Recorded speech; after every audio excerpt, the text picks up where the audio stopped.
자, 시대가 지나가면서 사람들이 자꾸 잃어버리고 있는 게 뭐냐면, 나는 도대체 누구냐, 내가 왜 이렇게 살아야 되느냐, 지금 예배드리고 있는 이 예배 시간에 나는 도대체 무엇이냐, 내가 세상을 살든 사람을 만나든 어떤 환경에 가든 내가 누구냐는 문제에 대한 질문들을 다 잊고 살아요. 그래서 자신의 신분, 지위, 위치도 잃어버린 채 엉터리 인생을 살다가 그들의 미래가 아름답지 못하게 무너지는 경우를 참 많이 보게 됩니다. 경제학자 찰스 핸디라고 하는 사람이 이런 얘기를 해요. 현대의 문제는 돈이 많고 적음의 문제가 아니라 정신의 빈곤, 희망의 부재다. 곧 희망도 없고 내가 어떤 정신을 가지고 살아야 되는지조차도 모르고 살아가는 그야말로 헐떡거리는 삶을 우리는 살고 있다고 하는 거예요. 그런데 여러분은 다른 거 다 그만두고라도 이것 하나는 분명히 가슴에 심고 살아야 됩니다. 자, 두 손을 가슴에 꼭 대고 한번 저를 따라해 볼까요? 나는 하나님의 자녀입니다. 자, 나는 하나님의 자녀입니다 라고 하는 이 사실 하나가 여러분을 이끌고 여러분에게 능력이 되고 여러분에게 힘이 되는 위대한 말씀이란 말이죠. 더부살이를 한번 해보셨습니까? 남의 집에 가서 한 며칠 정도 이렇게 살아본 적이 있으세요? 온 식구들이 막 깔깔거리고 그 가족의 행복한 시간을 가질 때 그 가정이 나를 어떻게든 가족 구성원에 함께 인벌브 시키려고 하고 노력을 해도 내가 느끼는 감성은 나는 저기에 끼기는 참 서먹서먹하다. 내가 저 자리에 저 가족처럼 똑같이 기뻐하고 즐거워하기에는 좀 서먹서먹하다는 느낌을 가질 거예요. 그리고 서자로 산다, 사생아로 산다, 이것도 참 고통스러운 일이 분명합니다. 이전에 우리가 어린 시절에 굉장히 많이 눈물을 흘렸던 TV 프로그램 중에 하나가 이산가족 찾기, 남북 이산가족 찾기, 또 잃어버린 가족 찾기라는 프로그램이 있었어요. 그렇게 보고 싶었던 아버지, 그렇게 보고 싶었던 자녀들을 정말 극적으로 만났을 때 그들은 맞아 너야 맞아 우리 맞다고 그러고 부둥켜하고 울 때 우린 그 식구도 아니고 아버지도 아니고 엄마도 아닌데 괜히 같이 울었어요. 한 번은 제가 그날이 KBS에서 수요일 날마다 이산가족 찾기를 했거든요. 그때 제가 한참 조기 축구를 하고 할 때인데 좀 늦게 들어갔더니 제 아내가 대성통곡을 하고 울어요. 그래서 저는 장모님이 돌아가신 줄 알았어요. 그 왜 이렇게 우냐 그랬더니 저거 저렇게 찾았다. 그렇게 보고 싶었던 자녀를 찾았고 그렇게 보고 싶었던 부모를 찾은 거예요. 부둥켜 우는데 괜히 그 광경을 보고 있던 제 아내는 그 둘보다 더 큰 소리를 울고 있더라고요. 진정한 부모를 만난다, 내가 진정한 자녀의 자리에 들어간다고 하는 것은 감격이고 기쁨이고 은혜이고 행복입니다. 자, 하나님의 자녀로 산다, 이게 얼마나 여러분에게 큰 자신감을 만들어 줄까요? 미국의 테네시주의 한 작은 마을에 벤 후퍼라고 하는 한 아이가 태어납니다. 근데 아버지가 누군지를 모르게 태어난 이 아이는 그야말로 사생아였습니다. 많은 어른들이 자기 아이들이 이 벤 후퍼랑 놀려고 그러면 놀지 말아라, 쟤는 아버지가 누군지도 모른다, 그래서 멀리하게 되고 사람들은 점점점 이 아이를 무시하게 됩니다. 고립이 됐고 외로움을 당했고 놀림감의 대상이 돼요. 근데 그런 마을에 아주 젊은 목사님 한 분이 이제 교회로 부임을 하게 되었고 그 목사님의 설교가 너무나도 좋아서 많은 사람들에게 소문이 나기 시작합니다. 마음이 외로웠던 벤 후퍼는 사람과 부닥치기 싫어 제일 일찍 가서 맨 앞자리에 앉고 그리고 제일 늦은 시간에 나오는 거예요. 그렇지 않으면 가장 빠른 시간에 예배 전에 달려 나오는 거예요. 그날도 말씀을 통해 정말 은혜를 받았어요. 위로를 받았어요. 그리고 조금 늦게 나오는 바람에 사람들에게 막혔어요. 얼른 도망 나와야 되는데 막혀서 서성거리고 있을 때 그 목사님이 베누포의 어깨에 손을 턱 얹어요. 그리고 이렇게 질문해요. 너는 아버지가 누구더라? 얼마나 당황이 됐을까요?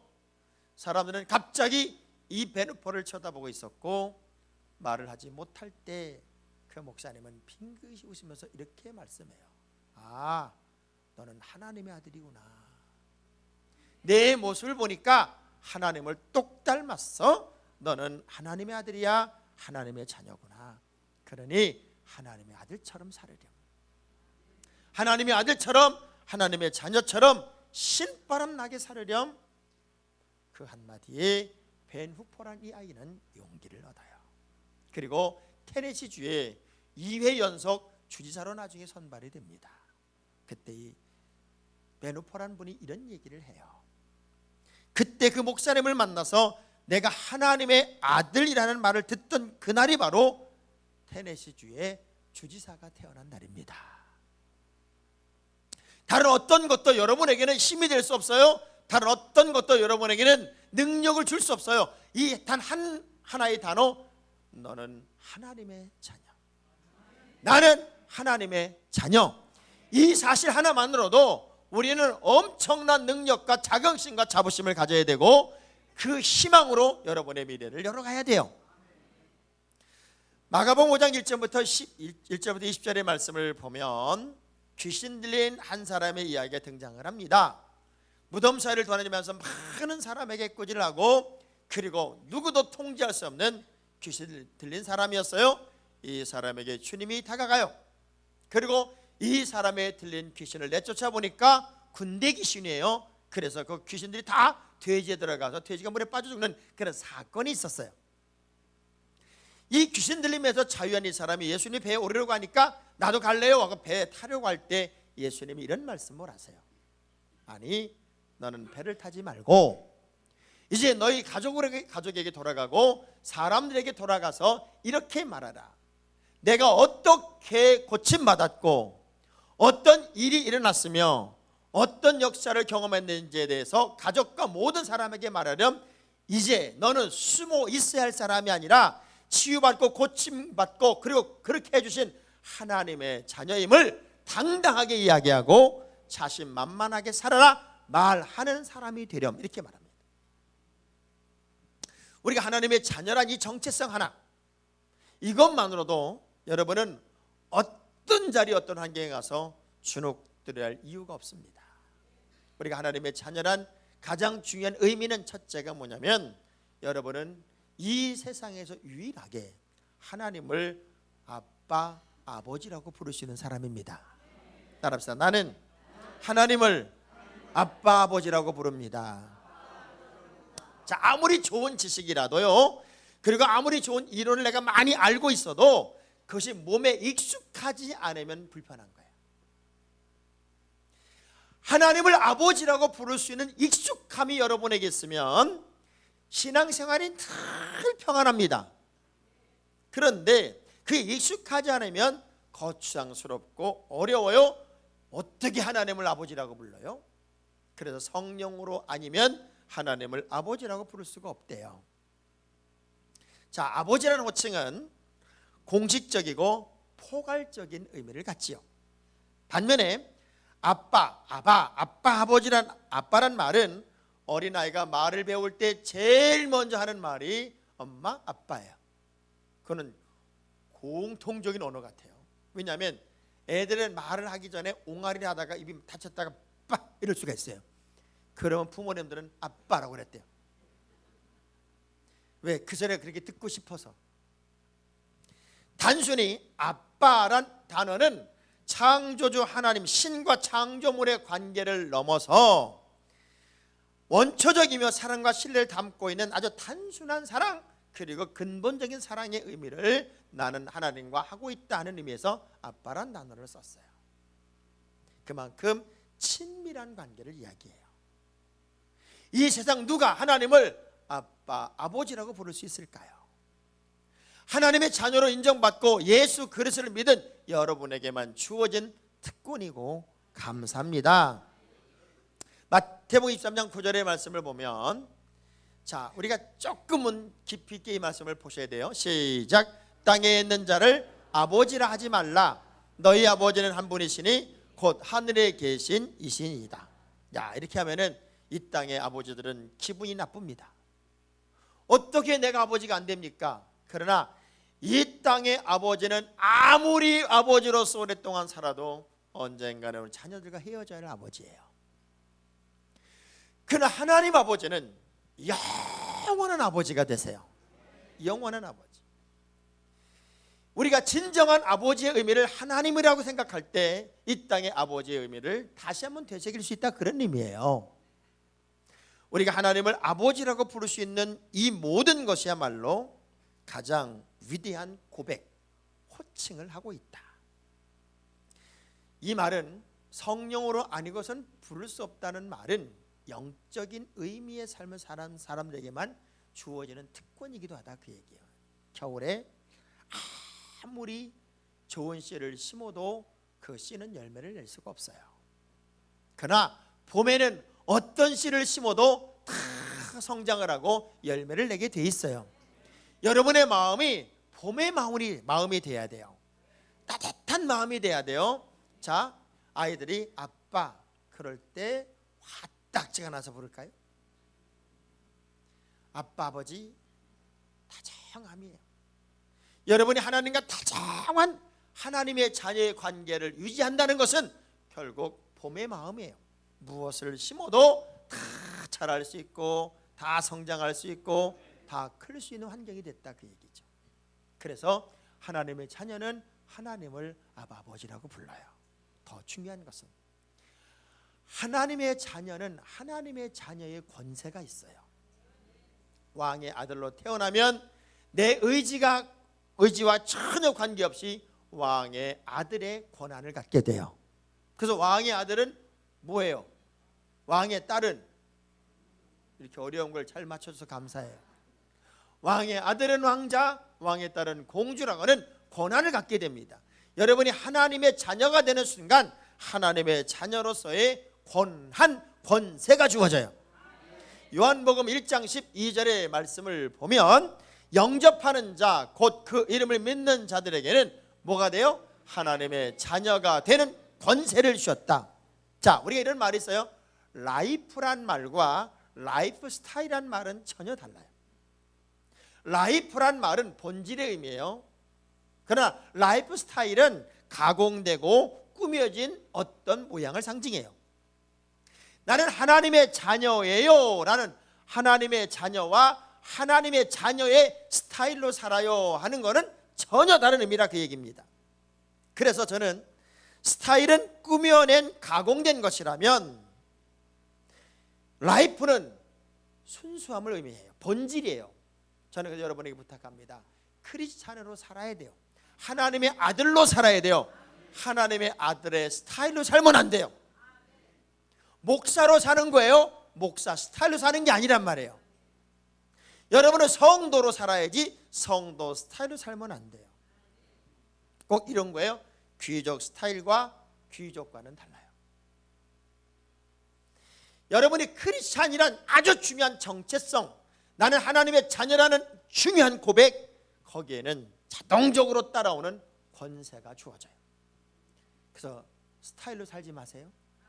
옆사람 악수하면서 스타일로 살지 말고 하나님의 자녀로 사세요. 반기문 총장의 16대 조상 반석평이라는 분이 있어요. 이 반석평이라는 사람은 천민이었죠. 그런데 이참판이라는 집에서 노예로 살던 이 사람은 아들이 공부를 열심히 하니까 늘 이렇게 어깨 너머로 공부하는 걸 이렇게 보다가 그를 깨우쳐요. 다른 주인 같으면 이게 지금 뭐 하는 짓이라고 혼을 낼 텐데 이 이참판이라는 사람이 꼭 여러분 같았나 봐요.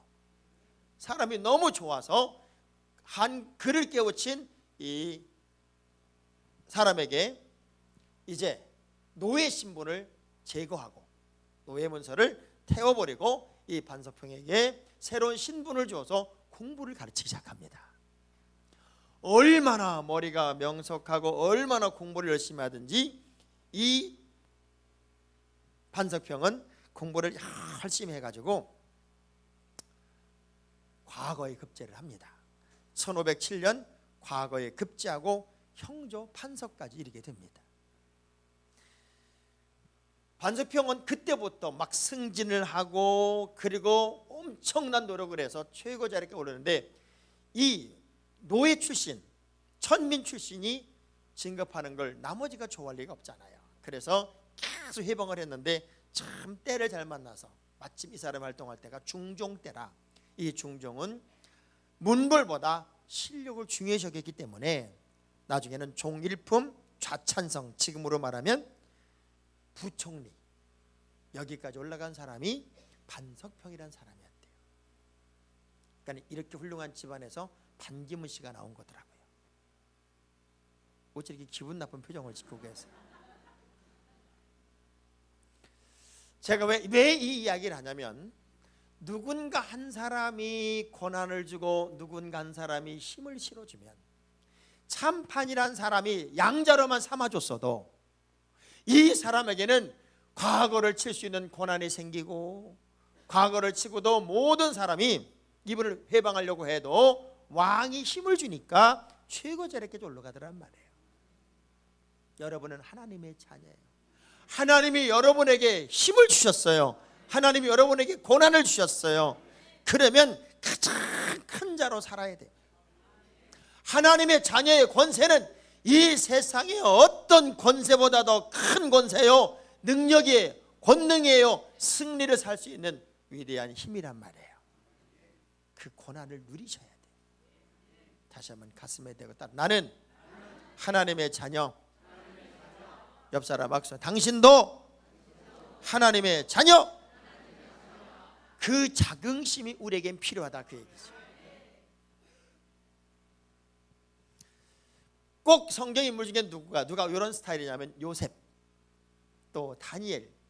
남의 나라 포로로 잡혀갔어요. 아무도 인정하지 않아야 되잖아요. 그런데 왕이 탁 인정을 해준 거예요.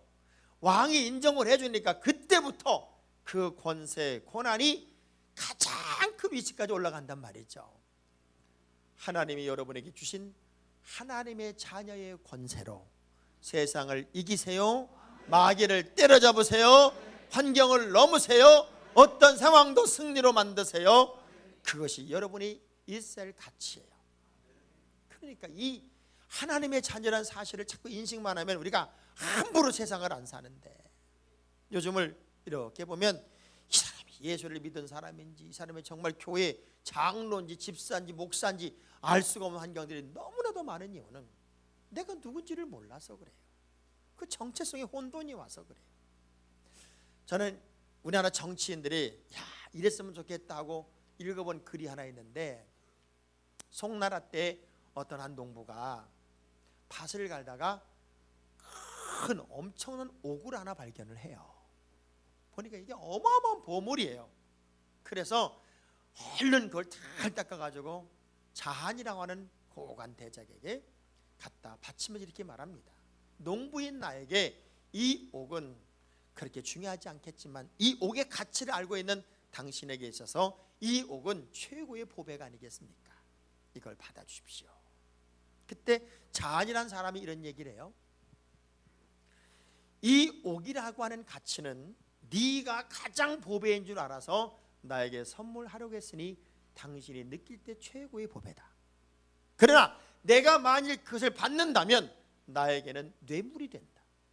뇌물이 되기 때문에 보배로서의 가치가 상실이 되고 너도 죽고 나도 죽고 보배의 가치를 상실하게 되니 이것은 네가 갖는 것이 맞다. 그리고 끝까지 그 옥을 받지 않았다는 거예요. 요즘 신문에 이름이 나오는 그 인간들이 좀 이랬으면 얼마나 좋았을까. 옆 사람, 앞 사람 함부로 받아 먹지 맙시다. 함부로.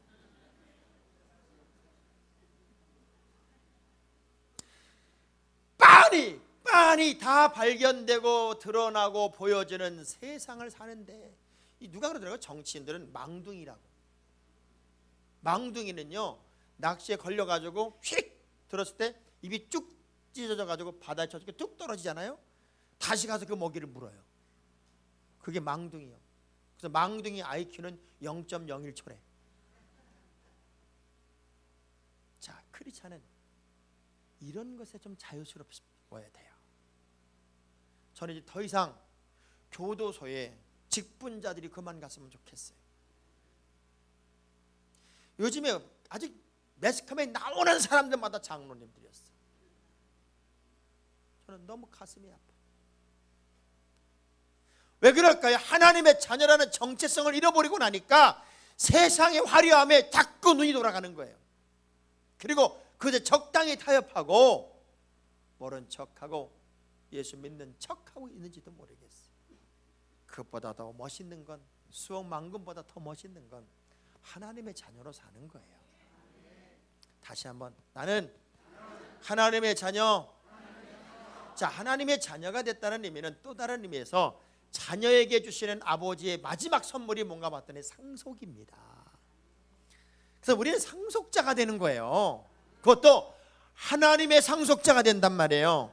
디도서 3장 7절의 말씀 보면 우리로 그의 은혜를 힘입어 의롭다 하심을 얻어 영생의 소망을 따라 뭐가 되게 하려 했다고요? 상속자가 되게 하려 하심이라. 우리는 전부 다 하나님의 상속자가 됐어요. 유대인들만이 아브라함의 자손이며 약속의 상속자가 아니라 바로 하나님의 자녀인 우리, 그리스도인 우리 모두가 하나님의 약속의 상속자들이 되었다고 하는 거죠. 그러나 상속자라도 아직 미성년자고 그 상속을 다 받을 수 없으면 누군가가 보호해 줘야 돼요. 그래서 상속자로서의 행세를 할 수 있을 때까지는 훈련이 필요하고 노력이 필요해요. 그래서 로마서 8장 17절에 그 의미를 이렇게 설명합니다. 시작. 자녀이면 또한 상속자고 하나님의 상속자요 그리스도와 함께 영광을 받기 위하여 고난도 함께 받아야 할 것이다. 따라합시다. 상속받기 위하여 고난도 받자. 상속받을 준비가 필요하다, 그 얘기죠. 그래서 누가 성공하는 정의를 이렇게 내려요. 성공의 세 요소가 있다. 첫째, 헝그리 정신이다. 진정한 성공의 맛을 느끼는 사람은 배고파 본 사람, 목말라 본 사람, 아픔을 겪어본 사람이 성공의 의미를 제대로 안다는 거예요. 두 번째, 매드 정신. 매드가 미쳤다. 여러분이 주를 위해 한번, 여러분이 어떤 일을 위해 한번 미쳐본 적이 있을까? 또 하나, 플레이저 정신. 즐기는 거예요. 내가 하는 일을 마음껏 즐겨보는 거예요. 세상에 제일 무서운 사람이 누구냐면 자신이 하는 일을 즐기는 사람. 이런 사람이 성공의 의미를 안다는 거예요.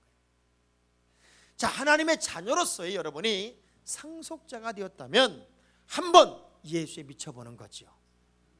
그리고 주님 앞에 늘 목마름을 고백하는 거예요. 아직도 은혜를 사모하고 아직도 말씀에 갈급하고 아직도 은혜가 그립고 그 목마름을 끊임없이 느끼는 신앙생활, 거기에 진정한 행복이 있어요. 그리고 예수 믿는 것, 세상에 어떤 것보다 즐거워야 돼요. 어떤 것보다 행복해야 돼요. 요즘 세상은 여러분 예수 잘 믿게 하기 어렵게 만드는 세상이에요. 이런 비판, 이런 비난, 이런 문제, 교회마다 문제들을 막 일으켜서 이런 데도 교회 다니니, 이런 데 이런 목사를 믿겠니? 말도 못한 환경을 만들어내요. 그래서 우리가 귀를 자칫 잘못 열면 나도 모르게 부정적 인간이 될 수 있어요. 그렇지만 신앙생활은 내게는 반드시 하나님께서 내게 필요한 것을 공급하신다. 나는 하나님의 상속자다. 이 믿음이 여러분에게 있으면 오늘이 즐거울 수밖에 없어요. 저는요, 찬송가 중에 많은 사람이 얕은 물가에서 저 깊은 바다 가려다가 마음 졸여서 못 간다 하는 가사를 늘 음미해요. 저 깊은 데로 가야 되는데 미리 두려운 거예요. 미리 무서운 거예요. 그래서 가지를 못하고 찰싹거리는 작은 파도 보고 마음 졸여 못 가고 얕은 데서 헐떡거리고 있다, 그 얘기. 바다가 깊은 것은요, 강보다 낮은 곳에 있기 때문에 그래요. 다른 이유 하나 없어요. 여러분의 신앙생활이 깊어지려면 낮아지면 돼요. 낮아지면 겸손해지면 돼요. 옆 사람 악수하면서 그 잘난 척 좀 그만하세요. 진짜 잘난 척 좀. 신앙생활의 가장 중요한 것은 기쁨이 기쁨.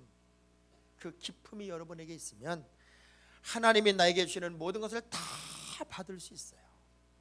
자, 불가사의한 일본의 한 사람 얘기를 좀 소개할게요. 사이토 히토리라고 하는 사람이에요. 이 사람은 지금 일본에서 세금을 제일 많이 내는 사람이에요. 그런데 이 사람이 어떻게 돈을 벌었는지 아무도 몰라요. 이 사람은 투기한 사람도 아니고 주식한 사람도 아니고 대기업 총수도 아니에요. 그런데도 일본에서 제일 많은 세금을 내는 사람이고 거기에다가 중졸자예요. 중졸자.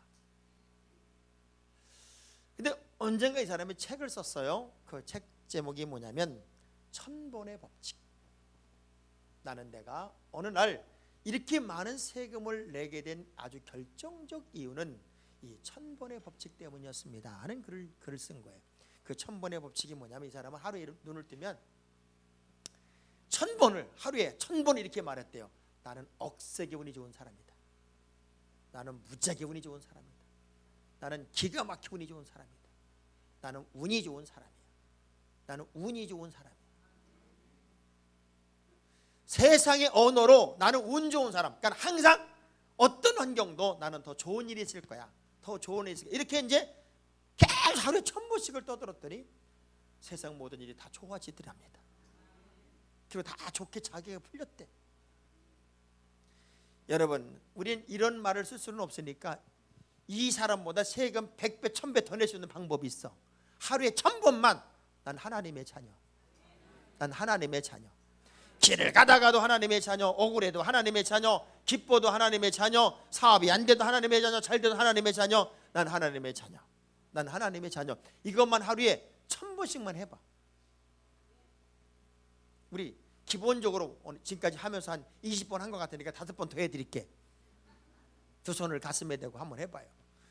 5번만 한번 해보십시다. 나는 하나님의 자녀. 나는 하나님의 자녀. 나는 하나님의 자녀. 나는 하나님의 자녀. 나는 하나님의 자녀. 그러면 뭐가 억울해요? 뭐가 기분 나빠요? 뭐가 속상해요? 다 이길 수 있고 다 넘을 수 있고 그 고백 속에 최종적 결론은 뭐예요? 하나님이 나에게 상속자가 되어주신다. 하늘의 모든 복을 다 공급하시고 나에게 다 주신다. 이건 끝이잖아요. 바다에 고기 잡으러 가는 어부는요, 대상 어종에 따라서 내가 준비하는 물건이 다 달라요. 멸치 잡으러 가는 어부가 코가 큰 그물을 가지고 갈 수는 없어요. 참치를 잡으러 가는 어부가 멸치금을 가지고 갈 수가 없단 말이에요. 내가 무엇을 잡느냐에 따라서, 대상 어종이 무엇냐에 따라서 준비물이 다른 것처럼 여러분이 하나님의 자녀로 하늘의 상속자가 되기 위해, 그 큰 하늘의 복을 받기 위해 어떤 준비가 필요한지는 여러분이 좀 깨달아 봐요. 하나님의 자녀로 산다는 것은 세상의 어떤 신분보다도 확실하고 힘있고 능력이 있는 사람이 됐다는 거예요. 언제부턴가 믿음의 사람들에게는 이 당당함이 사라졌어요. 자신감이 사라졌어요. 저는 그게 너무 마음이 아파요. 늘 제가 이런 고백을 여러분에게 시킵니다. 예수 믿는 사람들은 교만하다 싶을 정도로 자신만만해라. 그렇게 하나님의 자녀라는 확신을 가지고 살면 억울해도 이길 수 있고, 지쳐도 일어날 수 있고, 답답해도 역전할 수 있다. 그게 하나님의 자녀의식이다. 이 정체성을 회복하고 살아봅시다. 이번 한 주간 동안 여러분 하루에 1000번씩만 외칩시다. 나는 하나님의 자녀. 난 하나님의 자녀. 난 하나님의 자녀다. 김 집사가 약 올려도 하나님의 자녀니까, 돈을 떼맥혔어도 하나님의 자녀니까 이길 수 있지. 이런 모든 것, 이때를 위해서 하나님이 준비하신 건 아닐까? 이 믿음으로 하루에 1000번 하나님의 자녀의식으로 고백하며 여러분 승리하는 명품 하나님의 사람 되시기를 축원합니다. 자, 다시 한번 옆사람 악수하면서 당신은 하나님의 자녀입니다. 자, 두 주먹 불끈 쥐고 따라하면 나는 하나님의 자녀입니다. 하나님의 자녀답게 살겠습니다. 아멘. 기도하겠습니다.